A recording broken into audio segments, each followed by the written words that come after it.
Olá, como vai? Tudo bem? A paz de Jesus Cristo, Evangelista Renato. Estamos gravando mais um vídeo, um vídeo que hoje está relacionado à nossa EBD do primeiro trimestre desse ano, que fala sobre o avivamento espiritual, que fala sobre o movimento pentecostal. E nós estamos na 8ª lição, que vai falar justamente sobre o avivamento acontecido na Rua Azusa, em 1906. Mas você sabe como se deu esse avivamento, como aconteceu esse avivamento, todos os fatos que acontecem ao redor desse avivamento? Vamos começar falando da biografia do personagem principal desse avivamento, que é o pastor William J. Seymour, que é filho de escravos recém-libertados. Ele nasceu em 1870 na cidade de Centerville, na Louisiana, né? Filho de ex-escravos, como já falei. Teve uma vida bastante miserável, uma vida muito pobre, muito paupérrima. Você imagina, filho de escravos recém-libertados, vivendo na Louisiana, que é um estado do sul da América, do sul dos Estados Unidos, né? Dentro daquela segregação racial violentíssima dos Estados Unidos. Quais oportunidades que um cidadão desse pode ter? Então, criado numa pobreza extrema, o irmão William Seymour é consagrado, se torna pastor batista em 1890, com 20 anos de idade, e ele vai se mudar para Houston, no Texas. Chegando lá em Houston, ele começa a participar da escola teológica do irmão pastor, né, um pastor branco chamado Charlie Fox Parham. E por esse irmão, e você não se espante e nem fique escandalizado em ouvir isso, por esse irmão ser como qualquer um dos outros irmãos daquela época, pastores, na sua maioria racistas, segregadores raciais, e o pastor William Seymour, ele é obrigado a participar das aulas do Charles Parham no corredor da escola. Ele não pode adentrar a sala de aula. Porque havia uma segregação? Não porque havia uma segregação nacional, mas porque o Charles Parham, a história fala sobre ele, que ele era realmente racista. Tá, irmãos? O que acontece, irmãos? A palavra de Deus, ela é verdadeira no seu trato. Deus é verdadeiro no seu trato. Ele não é Deus de meias verdades, nem é só a palavra de meias verdades. Então a história não pode ser também tratada com meias verdades. Então, o irmão William Seymour, ele conhece uma irmã ali naquela escola onde o Charles Fox Parham pregava, principalmente sobre o dom de falar em línguas. Ele ensinava que o dom de falar em línguas é o sinal principal do batismo com o Espírito Santo. E ali ele naquela escola conhece uma irmã recém-chegada da Califórnia, que dá a ele a ideia de ir para a Califórnia, para Los Angeles, onde há segregação racial, mas não da maneira intensa que havia nos estados do sul e do oeste americano, né? Então ele, através do contato dessa irmã, em 22 de fevereiro de 1906, ele chega em Los Angeles e vai pregar na igreja de uma irmã chamada Julia Hutchins. E nessa igreja, o que ele vai ensinar? Ele vai ensinar aquilo que ele aprendeu sob a influência do Charles Parham, sobre o dom de falar em línguas, sobre o batismo do Espírito Santo. Ele ensina principalmente sobre isso numa igreja que ficava na Rua Nona, com a Avenida Santa Fé, lá em Los Angeles. Só que acontece que quando ele volta no domingo seguinte, a igreja está fechada com cadeados, e quando ele vai conversar com a irmã Hutchins, ela explica para ele que os anciãos da igreja não aceitaram a pregação do William Seymour por vários motivos, por vários fatores, e principalmente pelo fator do William Seymour não ter sido batizado com o Espírito Santo por não ter apresentado justamente o sinal de falar em línguas. Bom, o William Seymour, então, ele vai para casa de um irmão que o ajuda muito, um irmão que era um pastor afro-americano chamado Edward Lee, e ali na casa do Edward Lee ele começa a fazer estudos e orações baseados no batismo, né, do Espírito Santo. A intenção dele era sempre falar no batismo do Espírito Santo e a sua importância na vida do crente. A casa do irmão, num determinado momento, acaba ficando pequena para comportar as pessoas que começam a participar daquele trabalho, para comportar o número de gente que começa a participar daquele trabalho. Então o pastor William D. Seymour aluga uma igreja na Rua Azusa, número 312, onde acaba sendo o lugar onde acontece esse grande avivamento pentecostal, esse avivamento espiritual. Esse lugar era um prédio que já tinha passado por muitas coisas, digamos assim, era um prédio num estado num estado estrutural não muito bom. Ali já tinha sido um depósito de madeira, já tinha sido um armazém, já tinha sido até um estábulo onde se guardava cavalos.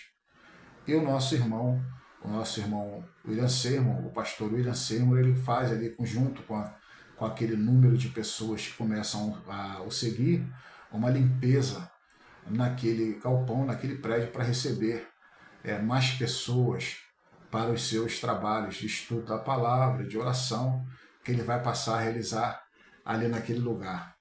Então, ele e o grupo de seguidores, grupo de pessoas que acreditam naquilo que ele está pregando, se mudam da rua Bonnie Bray, número 216, e vão para a Rua Azusa, número 312, finalmente.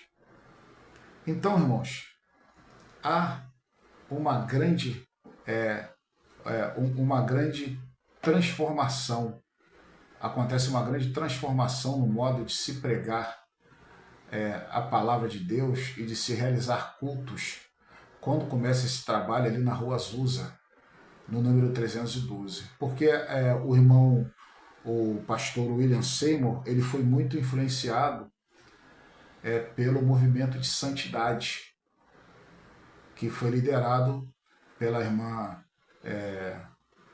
Phoebe, a irmã Phoebe e o seu marido Walter, a irmã Phoebe Palmer e o seu marido Walter Palmer, né, que tem princípios dentro desse trabalho, não só o princípio da santidade, mas também princípios sociais, como a igualdade de raças, a abolição dos escravos, a igualdade de raças, o sufragismo, o direito de qualquer pessoa poder votar, independente da sua origem de raça, do seu sexo, né, masculino ou feminino. E ele é baseado também, ele é muito influenciado por esse trabalho do movimento da santidade, além também de ter sido influenciado, não se pode negar, pelo irmão Charles Fox Spillman. Não se pode negar que ele é influenciado. Então, as características desse trabalho se torna um desejo ardente de buscar a Deus. Todas as pessoas que vão participar daquele trabalho da Rua Azusa chegam ali com um desejo ardente, um desejo muito grande de buscar a Deus. Buscar a Deus acima de todas as coisas.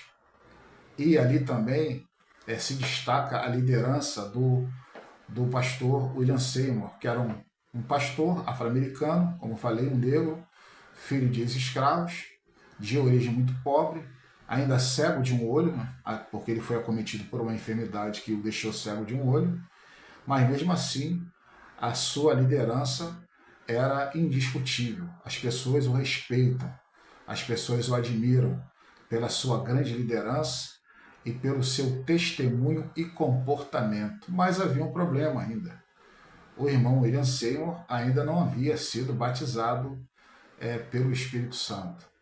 Isso só vai acontecer no dia 12 de abril, após uma noite intensa de oração o irmão William Seymour finalmente é batizado com o Espírito Santo depois de ver várias pessoas dentro daquela igreja, dentro daquele prédio da Rua Azusa, no número 312, serem batizados com o Espírito Santo, falarem em línguas, profetizarem, né, e manifestarem todos os demais dons do Espírito Santo. O irmão William Seymour é realmente muito respeitado, ele demonstra um grande amor pela sua congregação, pelas pessoas que estão participando desse trabalho. Para você ter uma ideia, era pago de aluguel nesse prédio $8 mensais, o que para aquela época não era tão pouco dinheiro assim, ainda mais para um irmão de origem pobre, que é como era o William Seymour, uma pessoa de origem pobre como era o William Seymour. Mas mesmo assim ele nunca obrigou, ou ele nunca tentou persuadir de maneira incisiva e aguda ninguém de ofertar, de dizimar ou de doar qualquer tipo de bem material. As pessoas que queriam ajudar, as pessoas que queriam abençoar aquele trabalho faziam isso de maneira voluntária. Havia um pequeno gasofilácio na entrada do templo e as pessoas que queriam ofertavam e ajudavam. E o trabalho crescia de maneira, digamos assim, de maneira muito grande. Eu ia falar até vertiginosa, mas de maneira realmente muito grande. Um trabalho que tinha uma dedicação muito grande em missões. Ali eram recebidos muitos missionários e aqueles missionários eram abençoados pelas ofertas doadas naquela igreja. Era uma igreja também que ajudou a preparar missionários para fazer vários trabalhos de missões, tanto no território americano como fora dos Estados Unidos. Então você vê a importância desse grande avivamento acontecido na Rua Azusa. E era também um lugar onde todos eram tratados da mesma maneira. Ali frequentavam pessoas negras, pessoas hispânicas, pessoas brancas e até pessoas orientais, chineses, que já estavam chegando nos Estados Unidos, e muitos deles participaram das construções da via ferroviária dos Estados Unidos. Talvez você não saiba disso. E aquele trabalho era um trabalho aberto para todo e qualquer tipo de pessoa que quisesse participar do trabalho, independente se a pessoa era rica, se era pobre, se era de um nível social grande, elevado, se era uma pessoa que não tinha uma grande relevância social. Era um trabalho de todos e para todos. E uma coisa que é interessante no trabalho da Rua Azusa é que num determinado momento daquele trabalho, aquele trabalho teve um ápice de avivamento de 3 anos. Esse avivamento da Rua Azusa durou de 1906 a 1909. 1906 a 1909.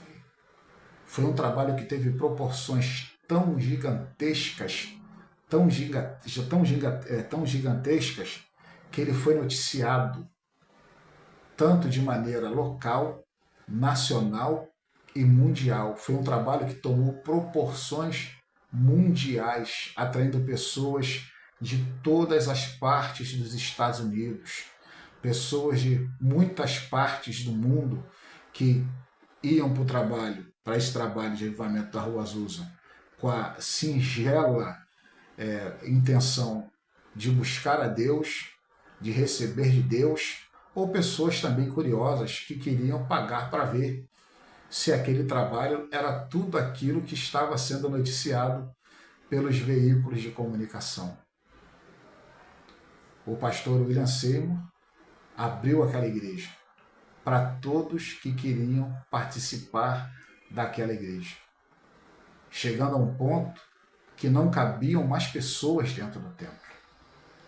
E era um trabalho voltado também para as questões socioculturais.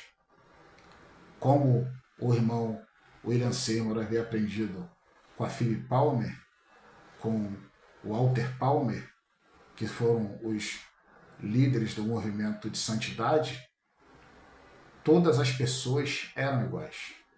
independente da sua cor, independente da sua etnia, independente da sua classe social, independente do idioma que elas falavam. Apesar de eu viver num contexto de grande segregação racial, porque muitas vezes quando nós pensamos no trabalho da Rua Azusa, nós pensamos que tudo foram flores, que tudo foi muito bom, muito lindo e muito maravilhoso, mas houve muitos sofrimentos. Houve perseguições das igrejas mais tradicionais, das igrejas históricas, que não aceitavam aquele trabalho, que não aceitavam a forma como o culto eram conduzidos naquele trabalho. Houve críticas dizendo que as pessoas passavam ali noites e mais noites gritando, berrando, falando coisas desconexas. Houve muitas perseguições, mas o trabalho continuou. O avivamento da Rua Azusa venceu. O avivamento da Rua Azusa prosseguiu no seu objetivo, que era afirmar o movimento pentecostal, era afirmar uma nova forma, ou uma forma baseada em Atos dos Apóstolos, capítulo 2, de cultuar a Deus e de manifestar os dons espirituais e o mover do Espírito Santo. Bom, aquele trabalho, ele chega no seu auge, ou ele começa a declinar em 1915. Em 1915, o trabalho dirigido pelo irmão, ou pelo pastor William Seymour, começa a declinar, e quando eu falo que começa a declinar, eu estou dizendo que ele perde a sua essência, não é isso. Não é como algumas igrejas que hoje, infelizmente, perderam a sua essência. Igrejas que estão, e quando eu falo de igreja, eu não falo do povo da igreja, eu falo da liderança da igreja, que não estão mais comprometidos com o evangelho, que não estão mais comprometidos com a verdade, com as verdades bíblicas, mas muitos estão comprometidos com o dinheiro, que tem como seu líder principal Mamon, e estão comprometidos com causas políticas escusas, que não beneficiem nada, com a desculpa, com o pretexto de que a igreja precisa ser assistida na Câmara, no Congresso, no Senado, mas que na verdade não beneficia a igreja, e quando eu digo a igreja, eu falo também das camadas mais pobres da igreja, de maneira nenhuma, de forma alguma, só beneficia alguns, ou determinados líderes dessas igrejas que têm sede de dinheiro, que têm sede de poder, que têm sede de se manter no poder e obter muito mais poder enquanto estiverem vivos, que já esqueceram do que é servir a Deus. Que servir a Deus é também servir ao seu próximo, que fomos chamados, que um dos objetivos dos dons espirituais é servirmos a igreja, independente de quem seja essa igreja, sendo essa igreja um irmão com muitas posses, com uma estatura social muito grande, ou que seja um irmão pobre, um irmão que não tenha condições. Mas uma das grandes características dos dons espirituais é servir. E essa é uma das grandes características do pastor William Seymour e do seu movimento pentecostal acontecido ali na Rua Azusa, o que nós não vemos mais hoje. Aconselho a você a ler um periódico dos wesleyanianos do século XXI, com o título O Movimento de Santidade Está Morto, que você vai ver que as igrejas de hoje de nada tem em semelhante, a maioria das igrejas de hoje nada tem em semelhante com aquele movimento que aconteceu na Rua Azusa. Hoje, o que os irmãos, a maioria dos irmãos, ou dos líderes, da liderança dessas igrejas, tem uma utopia de acharem que as igrejas que eles lideram são assim, e não são. E muitas vezes por causa da sua própria liderança. Se o movimento da Rua Azusa foi o que foi, isso aconteceu principalmente por causa da liderança exercida pelo pastor William J. Seymour e pelo seu exemplo, pelo seu comportamento, pelo seu estilo de liderança, ele influenciou todos aqueles que estavam com ele a buscar a Deus com a mesma intensidade, com a mesma maneira, a terem o mesmo comportamento, porque a liderança influencia por atitudes e não por falácias ou por palavras vazias ditas em cima do púlpito. Pois bem, em 1915, esse trabalho começou a declinar, como eu falei, declinou a frequência, declinou as notícias, como eu disse lá no começo. Esse trabalho foi midiático, ele foi noticiado em todos os Estados Unidos, ele foi noticiado na Europa, ele foi noticiado em muitas outras partes do mundo. E olha que naquele tempo a imprensa que tinha era a imprensa escrita e talvez algumas rádios. Mas o trabalho foi divulgado de uma maneira tremenda, atraindo pessoas de todos os Estados Unidos e do mundo inteiro para a Rua Azusa. Porque Deus realmente estava naquele trabalho, estava naquele avivamento. Depois que o trabalho declinou, em 1915, o pastor William Seymour começa a viajar pelos Estados Unidos e por alguns lugares também fora dos Estados Unidos, pregando, fazendo conferências, dando estudos, principalmente em algumas igrejas afro-americanas. E em 1922, em setembro de 1922, o pastor William Seymour falece. Ele morre em 1922, ou seja, ele morre com 52 anos de idade. E a sua esposa, com quem ele se casou no decorrer do trabalho da Rua Azusa, ele se casa com uma irmã chamada Jane Seymour, que tem o mesmo objetivo que ele, se casa com uma irmã chamada Jane, que se torna Jane Seymour, lógico, e ele passa a morar na parte de cima da igreja, né? Não, no segundo andar do prédio onde ficava a igreja. Em 1915, quando o trabalho declina, ele viaja, fazendo conferências, dando estudos, falando sobre o Espírito Santo, principalmente em igrejas de pessoas afro-americanas. Mas o trabalho que o William Seymour realizou na Rua Azusa era aberto para pessoas negras, pessoas hispânicas, pessoas brancas, pessoas orientais. Qualquer pessoa podia participar do trabalho da Rua Azusa no número 312. Bom, uma das características também, outras características desse trabalho era a ênfase em falar a glossolalia, né? ou falar em línguas, a interracialidade, que eu já falei aqui. Houve uma grande publicação, o trabalho chamado Ministério Apostólico da Fé. Esse trabalho da Rua Azusa era chamado Ministério Apostólico da Fé. Ele foi amplamente noticiado pela revista Apostólica da Fé, ou The Apostolic Faith, publicada pela Missão Azusa. E essa revista foi muito importante, um importante veículo de disseminação das notícias do avivamento, dando ênfase às suas doutrinas, né? Abençoou muitos missionários que participaram daquele trabalho, que também estavam no campo.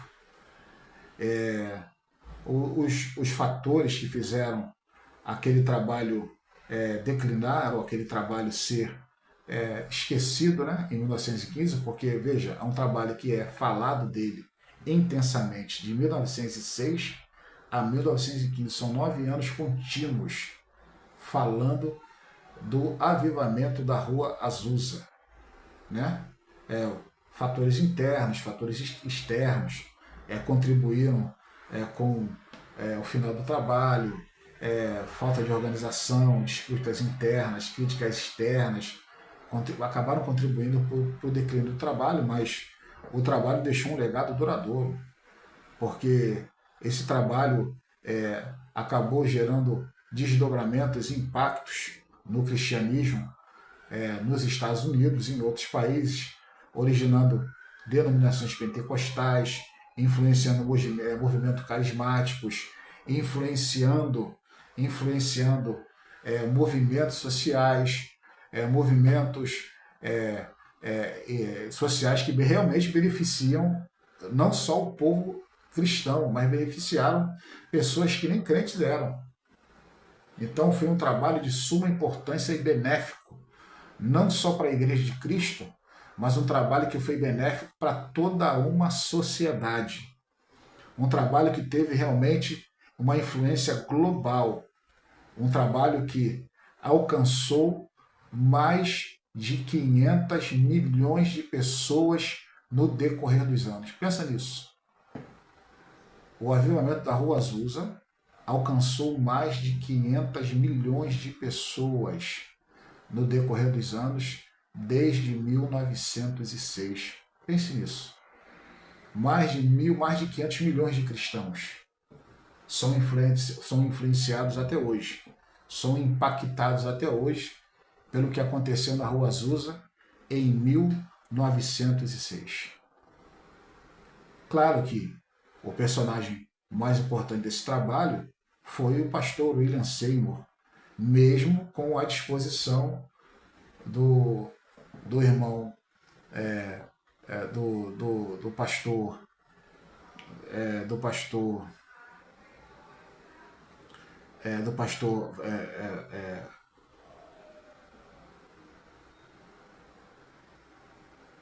pastor, esqueci o nome dele, irmãos. Eu vou lembrar aqui do pastor agora. Vou lembrar aqui, segura aí, que eu vou lembrar o nome do pastor aqui agora. O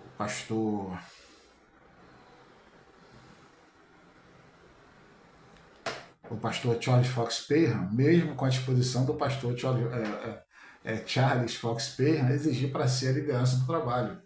Né? Um dos grandes motivos do trabalho ter declinado foi essas disputas. Né? Porque o pastor Charles Fox Parham, que tem ao seu redor uma vida muito obscura, eu quero lembrar isso para você, foi acusado de várias coisas pela liderança maior da sua igreja, chegando a ser afastado do pastorado em 1907. Ele queria requisitar para si a liderança do trabalho da Rua Azusa. Foi um dos motivos também que fez com que o trabalho declinasse. Muitos dizem até que o Charles Fox Parham ele é o pai do movimento pentecostal, com que eu discordo veementemente. Ele não é o pai do movimento. Ele teve uma influência sobre o William Seymour, o William J. Seymour, claro que teve, né, através dos seus estudos, chegou a ajudá-lo com despesas para a viagem até a Califórnia, até a Los Angeles. Mas se há um pai, que eu não vou nem dizer pai, né, mas se há um pai do pentecostalismo, é o William J. Seymour, não é o Charles Fox Parham. E não tem um pouco, o Charles Fox Parham fundou qualquer igreja Assembleia de Deus nos Estados Unidos. Isso não procede. A história não confirma, não há fonte histórica que confirme essa falácia. Até porque ele foi acusado de coisas gravíssimas para ser afastado do pastorado, para ser afastado da liderança dos trabalhos do movimento de santidade e da igreja metodista. Tá, irmãos? Isso também, lógico, isso não tira dele a participação, uma certa influência sobre William Seymour, não tira dele também o mérito da participação nesse avivamento da Rua Azusa, mas o grande personagem dessa história, além do Espírito Santo, lógico, é o irmão William J. Seymour. E também, irmãos, haviam pessoas que o ajudavam, pessoas que participaram desse trabalho. O Frank Bertelmann, que foi um evangelista e jornalista, que era o responsável por escreveu vários textos, escreveu extensamente sobre o avivamento da Rua Azusa, escreveu cartas, escreveu artigos, divulgou de maneira ampla, promoveu o trabalho de avivamento da Rua Azusa, o Edward Lee, aquele pastor afro-americano do qual eu falei no começo do vídeo, que por um tempo colocou a sua casa à disposição para o começo desses trabalhos do pastor William J. Seymour, colocou a sua casa à disposição para o início dos trabalhos, até que se encontrasse o prédio que foi alugado na Rua Azusa, número 312. A Florence Crawford, que era uma pregadora pentecostal, uma evangelista, que fundou junto com a Aimee Semple McPherson a Igreja do Evangelho Quadrangular. A Florence Crawford era evangelista, era pregadora, e a Aimee Semple McPherson, ela se converteu no avivamento da Rua Azusa. Você sabia que a Igreja do Evangelho Quadrangular é fruto do avivamento da Rua Azusa? Pois é uma outra verdade. E é isso, irmãos. O trabalho da Rua Azusa foi importantíssimo, não só para o movimento pentecostal, mas também para igrejas históricas, igrejas tradicionais, pessoas que até não são pentecostais de nome, mas na prática acreditam nesse movimento, no movimento pentecostal, no batismo com o Espírito Santo, no falar em línguas, que o batismo do Espírito Santo é uma ferramenta dada pelo Espírito Santo para que o crente possa ser bem-sucedido no serviço em prol do reino de Deus. O pastor William J. Seymour morre em 1922, a sua esposa Jane Seymour assume o trabalho daí em diante, se torna pastora, e ela vai morrer em 1936. O que foi feito do prédio, o que foi feito da igreja, onde começou o avivamento da Rua Azusa? Em 1931, por motivos financeiros, infelizmente o prédio é tomado da Rua Azusa e depois ele é levado a leilão. E hoje tem lá, ali na Rua Azusa, alguns prédios, né? Algumas construções no lugar onde foi a igreja que aconteceu esse grande avivamento. Mas esse grande avivamento, ele teve grandes desdobramentos, grandes impactos, grandes influências, né? Gerou grandes influências através do trabalho da Rua Azusa. Aconteceu o avivamento na Carolina do Norte, também em Newcastle, na Pensilvânia, em Nova York, com manifestações, o falar em línguas. O trabalho da Rua Azusa também promoveu um grande avivamento em Chicago, em várias denominações que experimentaram esse mesmo avivamento da Rua Azusa. Foi experimentado em Chicago por várias outras denominações após as manifestações dos dons do Espírito Santo acontecer na Avenue Mission de Chicago. O pastor batista William Durham, ao visitar a reunião a reunião da Rua Azusa, ele volta para Chicago em 1907, no dia 2 de maio de 1907, ele retorna a Chicago e ele começa também a fazer um grande trabalho de avivamento na sua igreja. E a sua igreja, que era a Igreja Batista Sueca de Chicago, nessa igreja vai o Gunnar Wingren, o Gunnar Wingren, que é considerado um dos grandes pioneiros do avivamento ou do movimento pentecostal no Brasil, né? Junto com Francesconi e junto também com Daniel Berg e com a Frida Wingren. E lá, no trabalho de Chicago, em 1909, o Gunnar Wingren, ele recebe o batismo com o Espírito Santo. O Gunnar Wingren, ele é batizado com o Espírito Santo em Chicago em 1909 durante uma conferência batista realizada na primeira igreja batista sueca em Chicago. E em 1910, mais ou menos, em 1911, ele chega no Brasil, junto com Gunnar Wingren e junto com a Frida Wingren. Então, o avivamento da Rua Azusa tem uma grande importância para os pentecostais, para a igreja do Brasil de uma maneira geral. E hoje, a igreja do Brasil precisa se arrepender. e precisa buscar um grande avivamento. Eu acredito, como eu falei isso dos meus vídeos a respeito da nossa, da nossa, do nosso trimestre da EBD e Betel, nesse primeiro trimestre, eu falei. E eu acredito que Deus ainda vai realizar um grande avivamento nas igrejas brasileiras, porque as igrejas brasileiras carecem de um grande avivamento e uma grande transformação e de um grande também arrependimento, principalmente da parte da sua liderança. E eu creio que Deus há de fazer isso. Ainda que alguns tenham que partir para que isso aconteça. Deus é soberano e Deus faz aquilo que Ele quer. Eu acredito que Deus ainda vai realizar um grande avivamento partindo do Brasil, nas igrejas brasileiras, principalmente as igrejas pentecostais, que precisam desse grande avivamento. E Deus vai fazer da maneira que Ele quiser. E quando Deus quiser fazer, ninguém vai poder impedir. Se você crê nisso, deixe seu comentário, curta esse vídeo, se inscreva no canal Alicerce Eterno e compartilhe esse vídeo. Muito obrigado por ter ficado até agora comigo.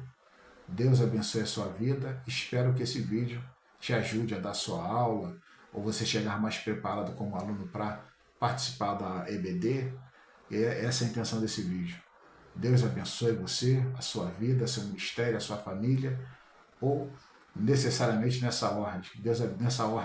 Deus abençoe você, a sua família, o seu ministério. Muito obrigado pela sua atenção e fique com Deus.